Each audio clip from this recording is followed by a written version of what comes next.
இது மட்டரிசி பழைய கஞ்சி, நேற்று காய்ச்சின பழைய சோறு, அதில் மிச்சப்பட்ட அரிசி அந்த சாப்பாடத்தை நாங்கள் பழைய கஞ்சியாக இன்றைக்கி மறுநாள் காலையில் டிஃபனாக யூஸ் பண்ணுறோம்.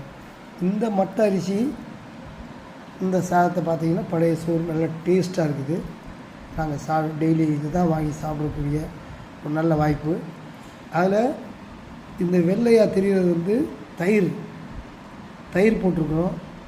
இதுக்கு சைட் டிஷ் என்னென்னு கேட்டிங்கன்னா வெங்காயம், தக்காளி, பச்சை மிளகாய் ஸ்லைட்டாக அப்படியே எண்ணெயில் வதக்கி இந்த மாதிரி சாப்பிடும்போது ஒரு பெரிய ஒரு தேவ அமிர்தம்னு சொல்லலாம். காலையில் சாப்பிட்றதுனால இதில் எவ்வளவு நன்மைகள் இருக்குது அப்படின்றது எல்லாருக்குமே தெரிஞ்ச விஷயந்தான். இருந்தாலும் கூட இப்போ இருக்கிற புது ஜென்ரேஷனில் ரொம்ப பேருக்கு தெரியாமையும் இருக்கலாம். அவங்களாம் தெரிஞ்சுக்கிட்டால் இதனுடைய நன்மைகள் அதிகம். எல்லா வகையான சத்து இருக்குது.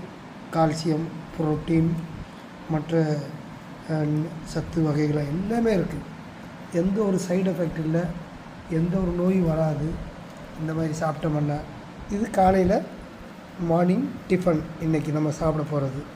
எப்படி உங்களுக்கு பிடிச்சிருக்கா? பிடிச்சிருந்தா கொஞ்சம் உங்களுடைய கமெண்ட் என்னன்றதை சொல்லுங்கள். பழைய சோறு